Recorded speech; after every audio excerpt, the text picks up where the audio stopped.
As someone who has paid $1,000 in fines to the city of Chicago this Oh, year, um, This we had a year. parking this we had a, year. we had a parking ticket, which is $200, on a residential street in April, which I thought they weren't giving parking tickets back then, but whatever. Then I had a red light ticket on the day that I moved into my house, and then my idiot self bought a new car in February, thought that I had moved my iPass transponder over to the new car. I didn't, and didn't notice all the letters they had been sending me until I had racked up $600 of fines, and they don't forgive them. They used to forgive them. They do not forgive them. So I just had to pay the whole thing. Hey, you guys, Lily by herself is about to fill in our $1 billion deficit. So thank you, Lily. Thank you so much. Thank you for your commitment to the city of Chicago and the betterment of our people. We appreciate you. Hey, everybody. Great citizen. Yeah, she is a great citizen, and I'm happy to be sharing this stage, TV set, living room, Yeah. with Brandon Pope, who's in for John Hanson, and Amy Rutledge. Hey guys, it's the jam. Hey. We in this. We in this. That's a good way to kick this off. He is the warm-up comedian for the Ellen DeGeneres Show. She's a Southside native who's been keeping busy on Amazon's new show, The Pack. Together, they are two parents juggling parenthood and all that comes with it, with a sense of humor. Tom and Lucy Riles are the authors of Mom versus Dad. Thanks for joining us, folks.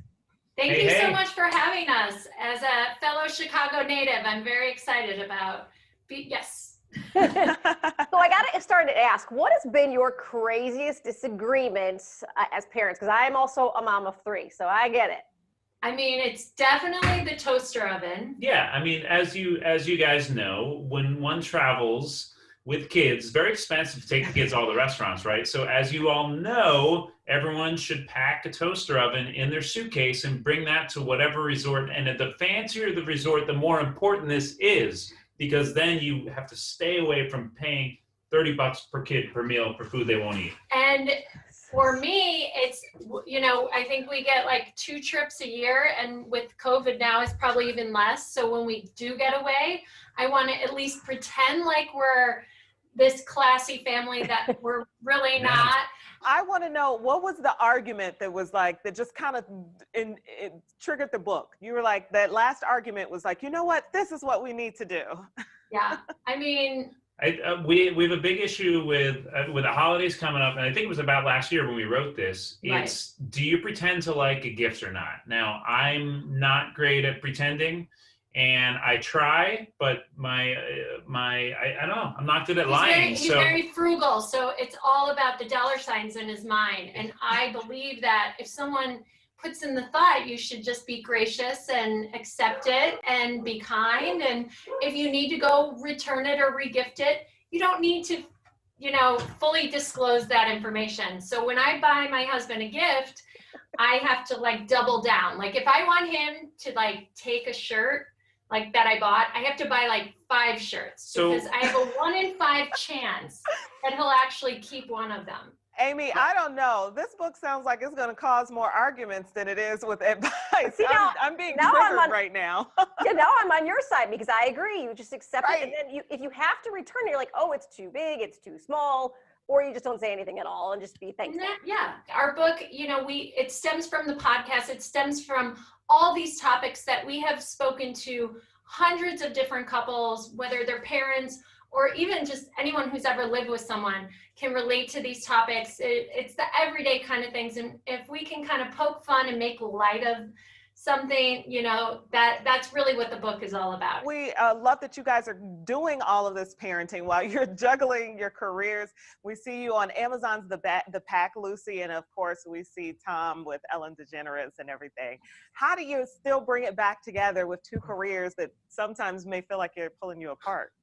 Yeah, well, we filmed the pack back before COVID happened, and that the pack is basically Amazing Race, but with your dogs. Yeah, so I work at Ellen. We're able to find the balance. I mean, in this interview alone, 3 of the kids have walked in. The dogs are here. I mean, it's chaos, but I think all parents are just trying to take it a day at a time and make it work. It's not great, but we're doing our best. You can keep up with them on Instagram and, of course, their new book, Mom versus Dad. It's available now on Amazon. Cute couple there. Well, paying it forward. Instead of having a big catered wedding, one Chicago couple took the money they would have lost on their catering deposit and they donated for a catered Thanksgiving dinner to people in need. So we're talking about Emily Bugg and Billy Lewis. They actually got married October 1st, but they took that $5,000 non-refundable catering deposit and they ended up getting 200 dinners donated to Thresholds, which actually is a nonprofit that helps people with mental health issues. So this is one way to certainly mark the beginning of a union together. Yeah, a beautiful way to start the relationship off, to start the marriage off by charity and helping others. And imagine if more couples were to kind of do this thing, use this deposit and pay it forward in a sense. It's pretty cool. Yeah, and it really hit home for this couple. He worked at Threshold as well, so he gets to see the people that are in need every day of his life. And so I think that really struck a chord in his heart and realized, hey, you know what? Things aren't working out perfect for me, but it's going a lot worse for a lot of other people. Let's try to make it a little bit better. Yeah, certainly. Exactly. Pretty cool. And some big news for gamers here. Plans are underway for an esports arena on the near south side of Chicago. Popular city developer Scott Greenberg, he wants the $30 million building to host video game tournaments and serve food and drinks. They hope the rise in esports popularity will make that price tag actually worth it. Esports is growing. You got more high schools and colleges having programs within their own universities that are actually doing this. So why not bank on it and maybe actually get some tourism dollars back once things open back up, if you're going to try to get people for international tournaments and national tournaments too. All I got to say is the food better be good because I see long hours in my future there. It sounds like it's going to be pretty cool. This is a world I don't know anything about, and I don't care to know anything about the world of esports, but you had me at tourism dollars, Brandon. Clearly, this is something that's big and it needs to be respected, and it's going to have some dollars behind it. Should be good. This will be, they said, at 25th and Wabash. That's where the Cozy's Bike Shop was, which is my bike shop that I didn't even know was permanently closed now, so news to me. But if you're going to replace it with something good that can bring jobs and tourism to the area, that's a good thing. Lots of seats too in that place, so that's a lot of people that could come into that area. Could really benefit a lot of surrounding businesses. Yeah, it's a stadium, and these esports players, they make a lot of money off of this stuff. I got a friend who I graduated with in college. He's a professional 2K basketball player. He was drafted and everything. Dude makes like exactly 2K basketball player. He makes like 100,000. Professional, yes. He got drafted and everything. He makes $100,000 a year salary just off of doing that. Plus, he has endorsement deals and all kinds of stuff like that. So it's lucrative if you want to do it. Yeah. Video games. You're telling me, I'm sorry, 6 figures off of playing video games. I want to clarify this. Yeah, I 6 also figures. I said this to Henry. Okay, you have the chance of becoming a professional esports player as great as you have a chance of becoming a professional sports player. So study. It's like 1% chance. It sounds cool. Wait, what do you want him to study? You want him to study the game and the sport? Yeah, I want him to make the games. Make the games instead of playing them. Yeah. There you go. Yeah. Program. That's smart. That's smart. Takes a lot more work. Hey, I say, why not work at both? Perfect your craft at the video game, but also perfect your craft at learning how to make them. Yeah? Got 2 backup plans. What I'm confused by is a little bit too, is because we've had a couple people on the show about the esports, is it like fantasy sports where you are drafting teams that are in play, real players right now, or players that are players in the game that don't actually have real statistics? That's where I get a little confused. Just depends on the game. We're waiting on you to. Oh, okay. I'm like, Brandon, you're the one. I'm no esports expert. I know it depends on the game, whether it's a sports game or not. Or they got Call of Duty, they got racing, they got all kinds of different things they can do. They got what's it called? That game the kids like, Fortnite. Fortnite. You know what I'm talking about? Oh, Amy there's a knows tournament Fortnite. today. Trust me. It was all yelling in my house. Now Henry got sucked into the black hole, and he's in the black hole for the next 6 hours, I guess, and he can't play. What's your game, Brandon? I'm a 2K guy. I'm sports, Madden, NBA 2K. I'm trying to get that new Avengers game, Spider-Man, stuff like that. But I don't have a lot of time for games, so it's like a periodic weekend thing. Yeah. You know, you could play Fortnite and the Avengers together. They have the crossover events when you get the battle passes, and you could do the Thanos, because Henry had Thanos and Iron Man on his team yesterday or the day before or something like that. Wow, that sounds like How right do you up know my all alley. that? Because he tells me every moment, play by play. It's amazing. Said no mom ever. Yeah, Oh, this boy. is clearly life at home during the pandemic. The fact that now you are not only mom, caretaker, lunch maker, teacher, but you also have to be the friend too. Yep, that's it. That's right. That's the hard work of being a mom. Gotta love it. Yeah. Well, guys, coming up in the next half hour, I sit down with the voice, speaking of video games, of Call of Duty Black Ops, Al Coronel. This is a pretty awesome chat we're about to have. He is literally acting inside a video game. Deanna, you ever play Call of Duty? No, but I have heard of it. I knew you were going to ask that, but talking about using your talents, my brother is building a PC and it doesn't turn on. So that's where we're at right now. We don't know why. We don't know if it's a fan that's missing or something that's missing. It just doesn't turn on. So he's pretty frustrated. And I understand that it's not easy to build a computer, but in my world, I'm just like, just go buy one, save up and buy one, right? But whatever, you can't tell a teenager what to do. But everyone, coming up here, an Oscar nominee comes out as trans, and we pay tribute to one of our own. The Jam will be right back. Stay right there.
Good evening, I'm Diana Gutierrez with the news you need to know. Attorney General William Barr says there's no evidence of voter fraud in the presidential election, despite claims made by President Donald Trump.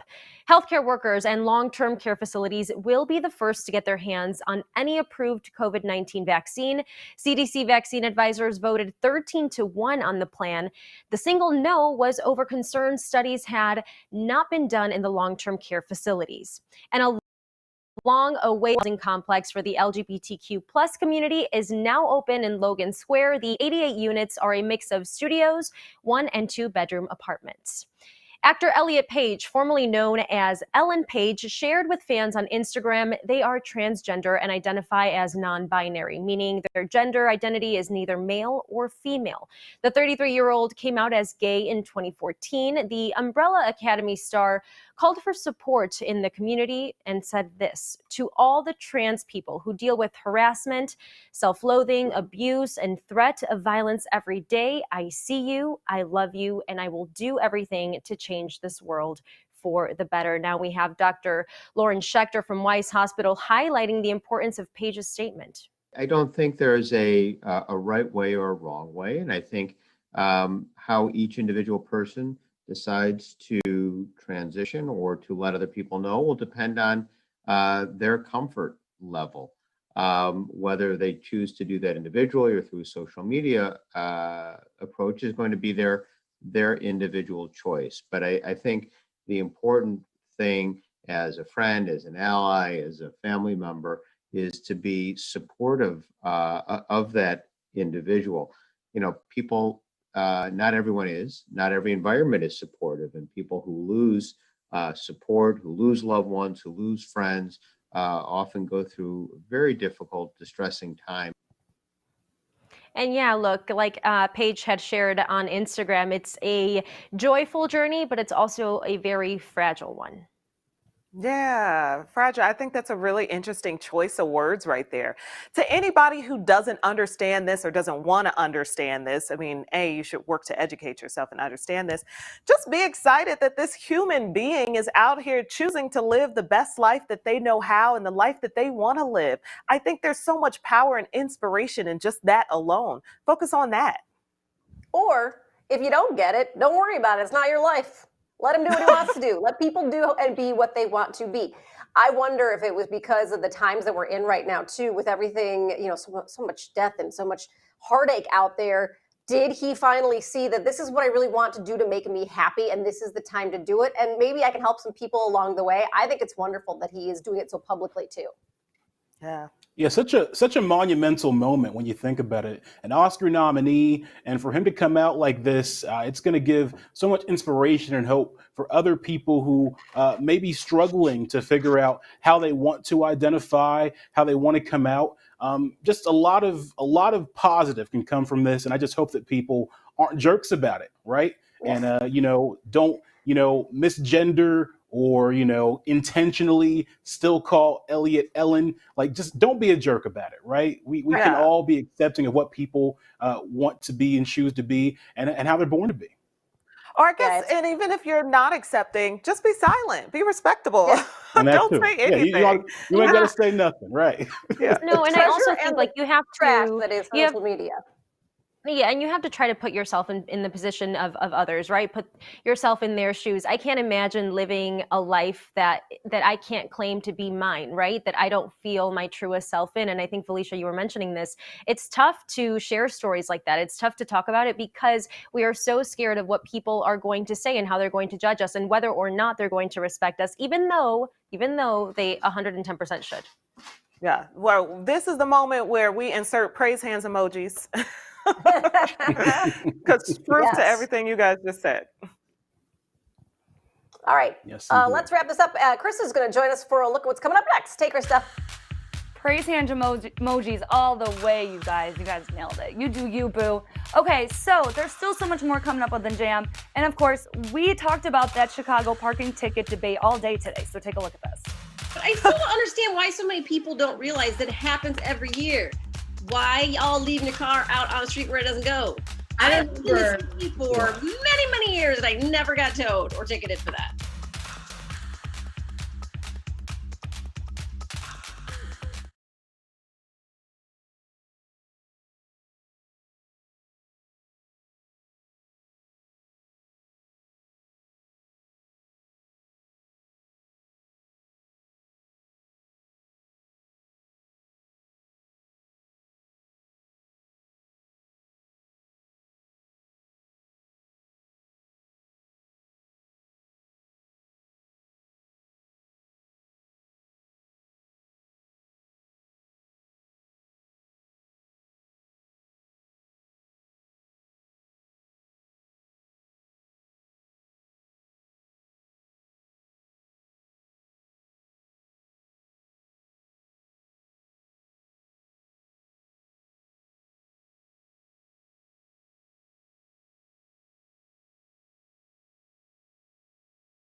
We received some really sad news this morning here at the Jam. Our beloved friend and frequent guest on the show, Aunt Verge, passed away at the age of 94. Virginia Keefe was born in 1926, child of the Depression, and the aunt of one of our photographers, Sean Kokoschka. Thanks to her nephew, Aunt Verge has appeared on the Jam numerous times, sharing her wealth of knowledge and her sassy take on the news of the day. We're talking about Miss Verge, okay? She's wonderful, 93 years young, and just an incredible human being. She's such a cool lady, so spunky. I hear you're a fan of Jeopardy, but not so much Oprah. Why not Oprah? Well, there are times she's gotten a little bitter, but sometimes she gets carried away. I'd like somebody calmer. She's all right, though. I never disliked her. What's your drink of choice, Virgin? Are you having one or two every now and then during this? Yes, I am, but I'm only having one. Okay. It's been a long time since I had many. Confident and strong and spunky and opinionated. I don't know whether they really speak to me. I think they're all a pain. She must have been through a lot in a very long lifetime, and she still seemed to carry such an upbeat spirit. Please vote, vote, vote, and tell your friends to vote. But I also think of someone who is warm and kind and gentle. You have a little game that you like to play during the president's press conferences, don't you? I just listen to him and get depressed. That's what causes you to drink the Manhattan. Listen, if I thought I could, I'd probably watch him and drink a bottle. What's your key to happiness and success and as you get a little bit up there? We should all try to sit back and see the good in people.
Well, don't put me first.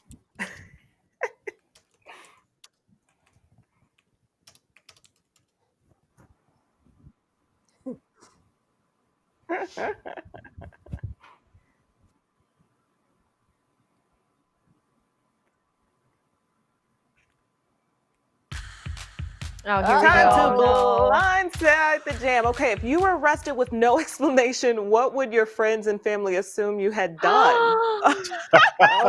No. I don't know. They would probably think like she hit somebody in the car, hit and run, and then drove off. I don't know. I try not to make a habit of breaking the law. Yeah, oh my gosh, me hit and run. too. I do like to shop on occasion, so maybe they think I stole a bunch of stuff because they ran out of dough. Maybe. Sticky fingers. You know, I'm scared to know what my mom would think.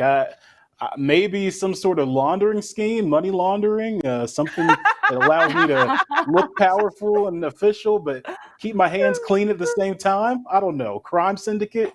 Who knows? My mom would probably be like, gosh. Again, here we go. No, I'm just kidding. Sorry, Krista, go ahead.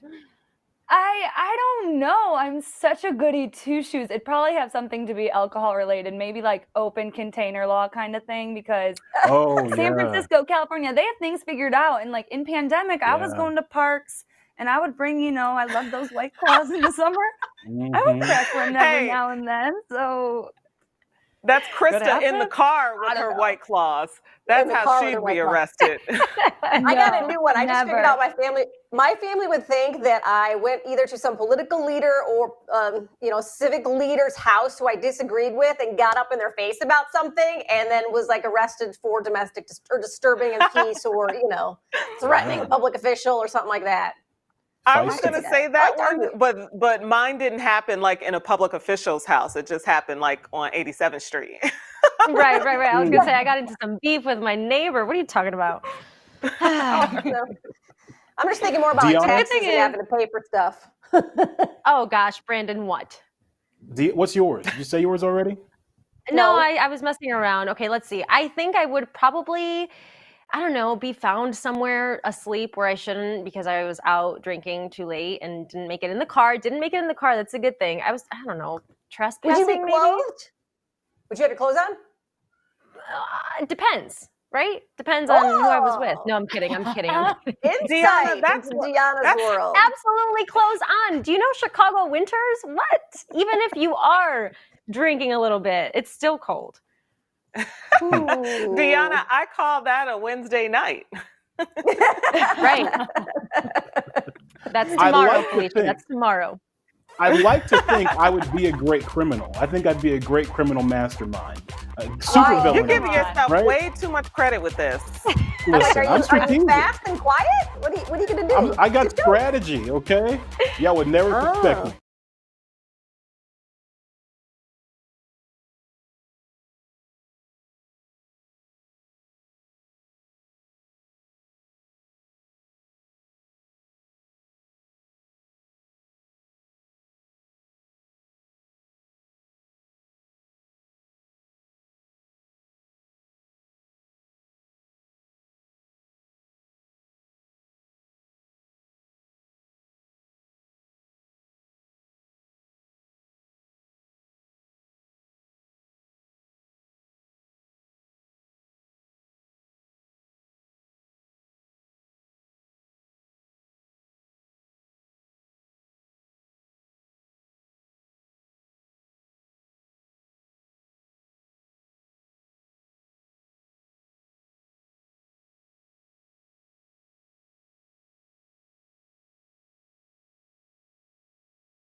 Oh, yeah, we're just getting warmed up, everybody. I'm Felicia Lawrence, Brandon Pope in for John Hanson today, and Amy Rutledge, and together we are all the Jam. Happy to be here with you. Yes, indeed. I love how you said it like we're the super friends. Together, they make up. Your friend is my friend. Okay, so we do a lot of cool things here at the Jam, including celebrating some of our history here in America. And we, of course, are celebrating Rosa Parks today because it was today, 65 years ago, back in 1955, that she refused to give up her seat on a Montgomery City bus. And there are a few things to highlight here, with history. Of course, just celebrating that we know that led to the Montgomery bus boycott and changed segregation for our entire nation, at least on the Montgomery City buses. But a few things to take away from here, like this boycott lasted over a year, 381 days, and was organized by Dr. Martin Luther King Jr. He was 26 years old at the time. So it's just like, look how young he was and look how long people went without riding the city bus. This is how long people boycotted. And that's an inconvenience, 100%. So to be able to celebrate that, to see how long change can take some time, but also to see how, if you're adamant about it, if you're on top of it, what can come, what can be the result of it. One thing I love about Rosa Parks, she talked about this myth that she didn't give up her seat because she was supposedly tired. She's like, no, it wasn't because I was tired. I was tired of giving in. That's why she chose not to give up her seat. And when we do not give in, we win. It takes these small acts, someone stepping up, to really change the country and start a movement. And that's what Rosa Parks did. In 65 years and 1 month, we will see our first female African-American vice president. So you look how far it's come since then. It's pretty awesome. Yeah. There's some progress there. Today is Giving Tuesday, and it's a day to give back and pay it forward to those that need it most. We've got Katie Larson from Amazon to tell us how the e-commerce giant is giving back to Chicago organizations. And Katie, there's so much going on in the community, and Amazon wants to be right there. Yes, thank you for having us this morning. This is a really special day for us, and we are excited to highlight some of the ways we're giving back and the ways our customers can join in and give back too. We announced about a month ago that we would be surprising thousands of charities around the world by fulfilling their Amazon Smile charity lists. Amazon Smile is a program where charities can sign up and create a list for all the products that they're in need of. And we surprised over 24 charities in the Chicago area by going in and sending them the items that they really need. Things like warm blankets, socks, hats, gloves, coats. So we're really excited to give back to them. We also have a great way for customers to give back to charities. So they can shop on those lists, or they can go to smile.amazon.com, pick from any charity they want. And every time they shop on Amazon, we will donate a percentage of the sale to the charity of their choice. I know you mentioned 24 Chicagoland charities, but are there some examples of what people might be donating back to? Yeah, so Deborah's Place in Chicago is a shelter for women who are experiencing homelessness, and they were able to give women new blankets, coats, gloves. We donated all of those essential items that they will need for the winter. Covenant House, Illinois is a shelter for youth ages 18 to 21 who are experiencing homelessness. We were able to share warm clothes with them, food, bedding, and some really great gifts for them to have to open for the holidays. Another charity we love is From Our Hearts Chicago, and that's another shelter that you have in the area that's taking care of people experiencing homelessness. And we just know cold Chicago winters are so tough, and we wanted to make sure that those communities have warm essentials that they need to help get through the cold winter. Make sure you are checking out smile.amazon.com for all the information and to get hear more on what kind of charities they're helping out and how you can be a part of that too. This is the most wonderful time of the year, especially for charities. The holiday season is when they rake in about 30% of their annual revenue. But the Better Business Bureau warns charity fraud is also high this time of year. There are scams in your inbox and on your social media like Secret Sister. Here's how that one works. Secret Sister is a scam that has been making its way around Facebook since 2015, and it goes a little something like this. I'm looking for 6 women who would be interested in a gift exchange. You only have to buy 1 gift and send it to your secret sister. You will then receive 6 to 36 gifts in return. Grinches who say this is a scam, it's 2020. But here's the thing, it is a scam.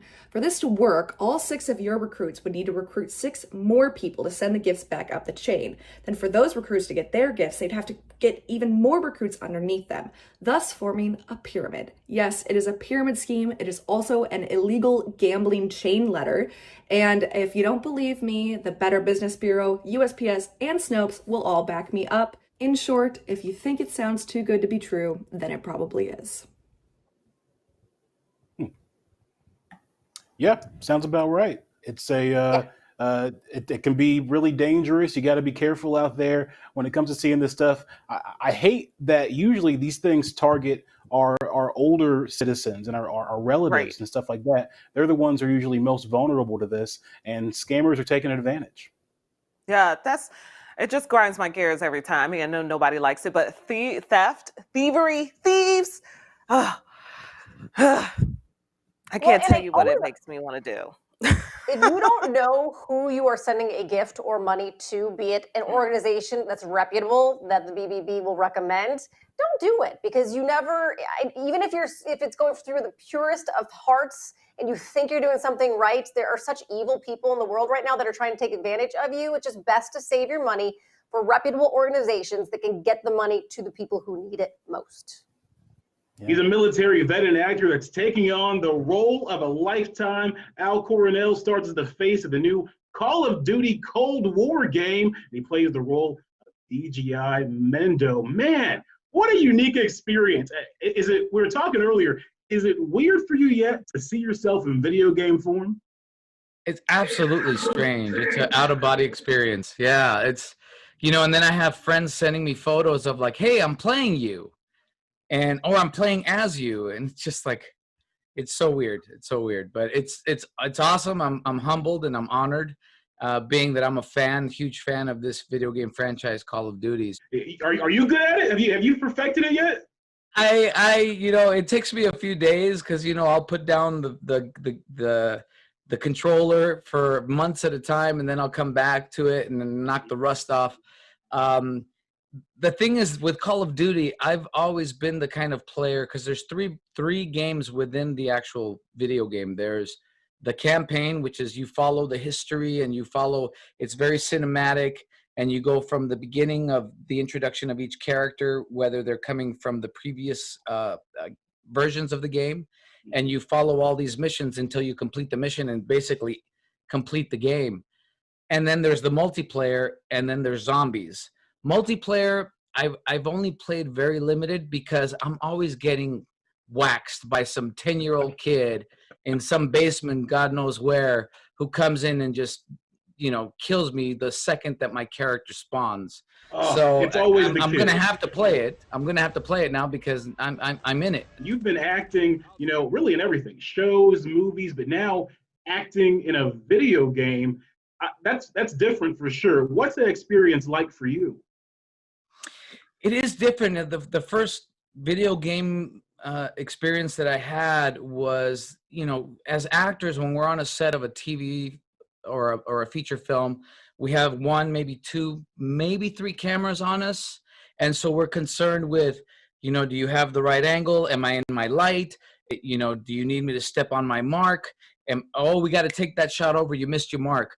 With motion capture, that's completely out the window, because you have somewhere in the neighborhood of about 270 cameras above, around you, below you.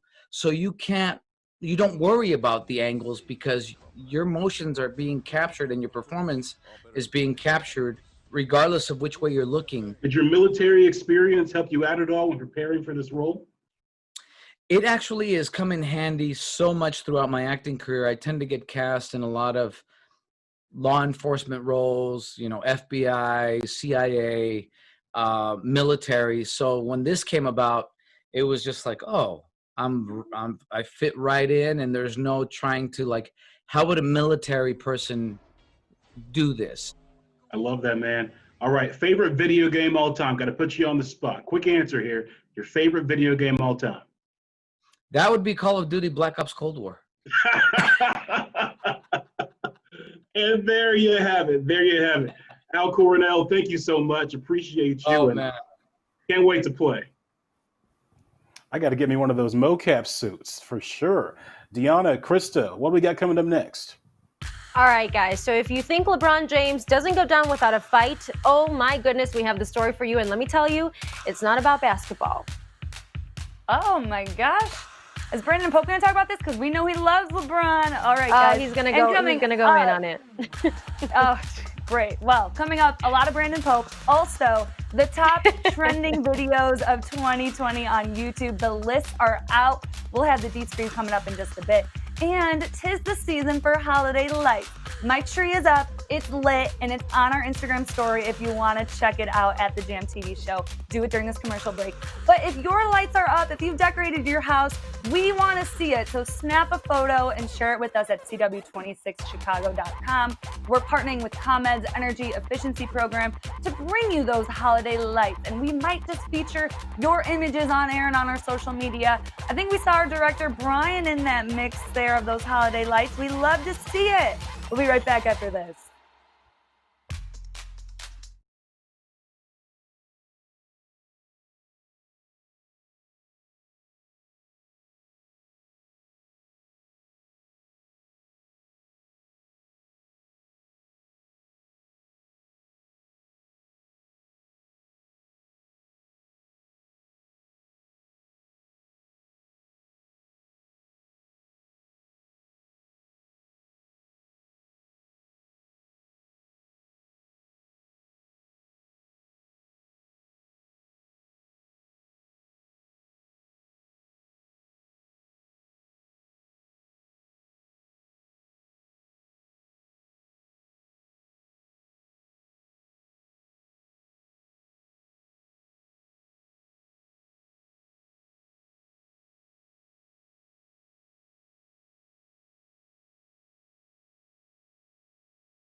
All right, let's get in some news you need to know here. Rudy Giuliani, you know, the president's lawyer, he allegedly asked the president for a possible preemptive pardon before he has to leave office. Apparently, President Donald Trump hasn't said if he will do it, but Giuliani's criminal record, as we know, is a bit unclear. We, of course, know he's been under investigation by the feds.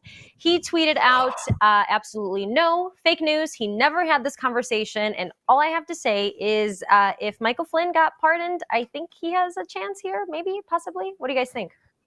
Okay, so I did a really deep dive on this today because I was totally curious about these preemptive pardons and whether or not they could do them. The short answer is yes and no. Yes, possibly if somebody is under federal charges, but they have to be charged federally for the president to pardon them.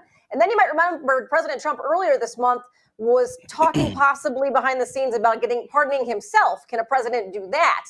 That's never been done before. It could be seen as unconstitutional, but you'll remember Gerald Ford pardoned President Nixon because President Nixon took the 25th Amendment, stepped down for a moment. Ford was able to pardon him, and then he resumed the presidency. Ultimately, he resigned. But so there's these little weird things that just people don't know about yet. Well, if you can preemptively pardon people, might as well preemptively pardon your whole entire family, just in case, Principally pardon yourself, just in case.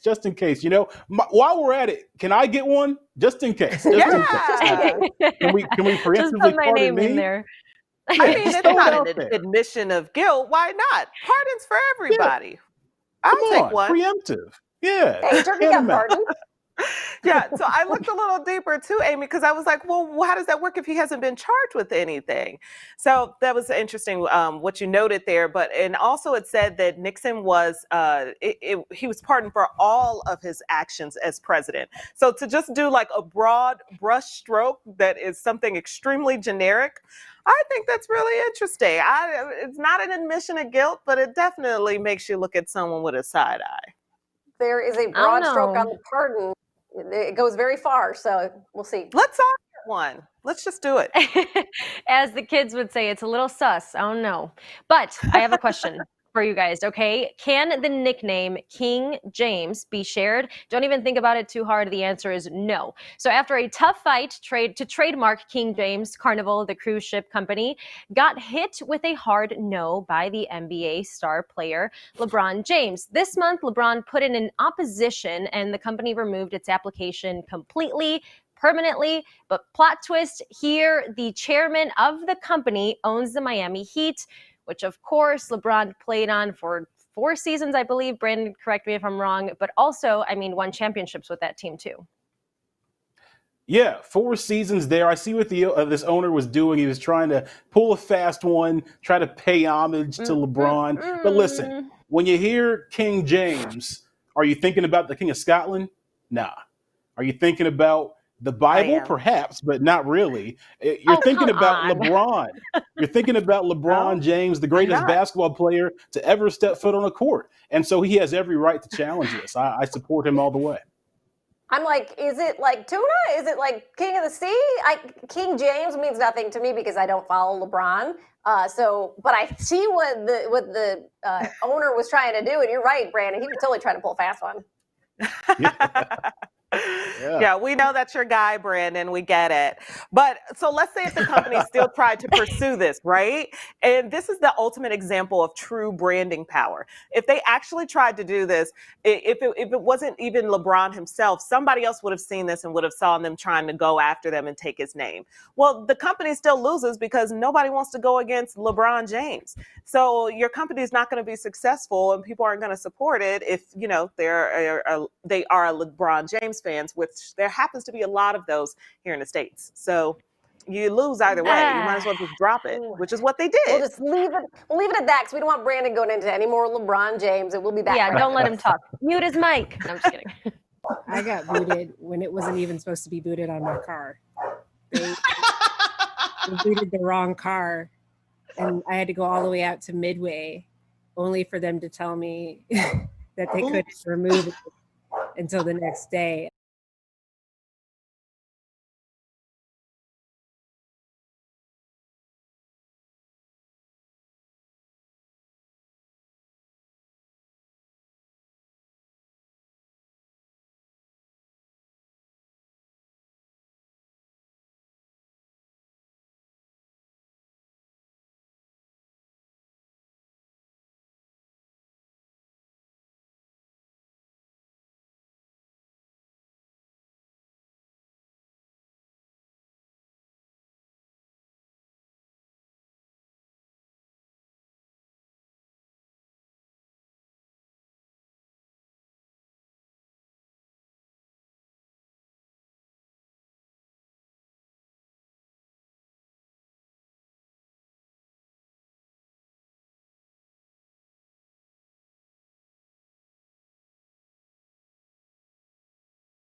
So we've all had to adapt to 2020, digital creators included.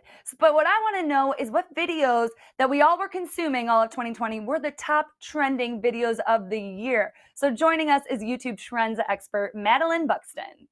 So let me walk you through our top 5 trending videos in the US, starting with number 5, comes from a creator named Mr. Beast. He's one of YouTube's biggest stars and the top creator of the year in the US. He's known for doing these really elaborate challenge videos. In this one, he bought the world's largest firework to celebrate the 4th of July. Then at number 4, we have a video from beauty creator Jeffree Star called We Broke Up, where he talks about his breakup with his long-term boyfriend. And this really demonstrates how online creators are mainstream celebrities in their own right.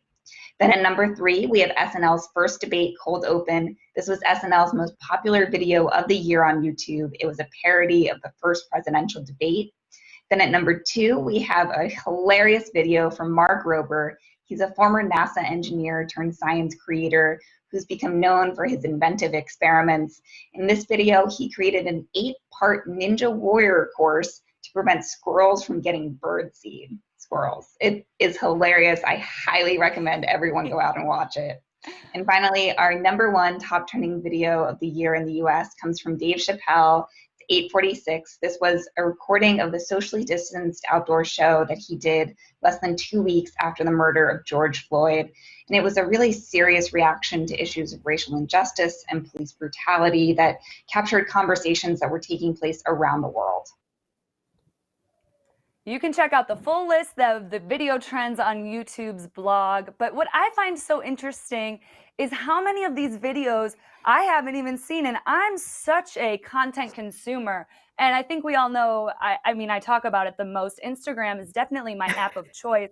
But it's wild to me that there are such great creators out there making these videos, getting millions and millions of views. So I'm curious, did any of these videos shock you that they're topping these charts? Yeah, so I haven't seen all of those videos. However, I'm just happy that there aren't a bunch of cat videos on the top of the list. We spend way too much time looking at pointless cat videos on social media. So at least there were some things with depth. Yeah, like the squirrel video. Yeah, it's so much better than the cat videos. Sorry, Brandon. Felicia, you say you haven't seen any of those videos? No, I said I hadn't seen all of them. Oh, okay. I was like, whoa. I mean, this really shows to me, that stand out for me, the power of Dave Chappelle. Like, Dave Chappelle drops something, Seriously. and everybody drops what they're doing. Like, that little YouTube thing he dropped wasn't even that great. It was just him kind of talking through his feelings about the George Floyd stuff. But like, the demand is out there. Like, this man has a lot of power. And I think that's just the power of YouTube. Yeah. Like, YouTube is such a content king, and sometimes we forget on it and we're sleeping on it. I mean, Jeffree Star, he's huge, and he started on YouTube just making makeup videos, and now he's completely a lifestyle vlog. I mean, the number 2, I think, trending video was his breakup story. It's 14 minutes of him explaining how he broke up with his boyfriend. It's mind-blowing the way that YouTube has such an effect on all these generations. I'm not kidding. I geek out about this stuff. Things. I gotta catch up. We'll be right back. I'm gonna go find some of these videos. I missed them all. Amy's over there listening to Baby Shark.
Oh yeah, time for deep dish. Okay, holiday movies, go or no go? Some say watching holiday movies makes them sad right now, missing the holidays of old or last year. Very similar. Others say they love turning on these holiday movies because it gives them the feeling of a normal holiday they would normally have. So what about you guys? Brandon, are you watching the holiday movies or no? Oh, I'm totally watching the holiday movies. I'm Mr. Christmas over here, okay? I got the hat and everything. I make sure that I'm dressed up and I'm ready to go. I don't think There's a that great fits, one on. Brandon. Oh, it fits. I just haven't put it fully on. Maybe my head got Scott, I bigger in the love it. pandemic. Yeah. It looks great. Yeah. You look great. Is it tight? Thank you. It's a little tight, yeah, but I can still talk. It's from Thanksgiving. Exactly. I'm with you, We'll blame B. the food. I'm totally with you. I mean, you gotta look outside your four walls, which not many of us are doing that right now. So if you can escape into the world of one of your favorite films, go for it. It makes me depressed, okay? I saw people putting up their lights outside, getting together, especially this weekend that it was warmer. And my dad was like, "You're too old for that." I was like, "What? Never too old." Oh, you're never too old. He's like, "Oh, you're too old." I was like, "Well, that means that we're not putting Christmas lights up this year." Cool. We got to hang on to the traditions we can still do. So if we can sit on our couch and enjoy a holiday movie, I'm absolutely doing it. Am I going to be depressed when I see them in crowds and doing fun holiday things that we can't do this year? Yes, that's going to depress me a little, but I'm still going to watch that holiday movie. Hey, As tis you the season should. to be merry. Yeah, that's my name. What movie? What movie? I don't know. I didn't even hear you, Christmas Amy. Vacation. Christmas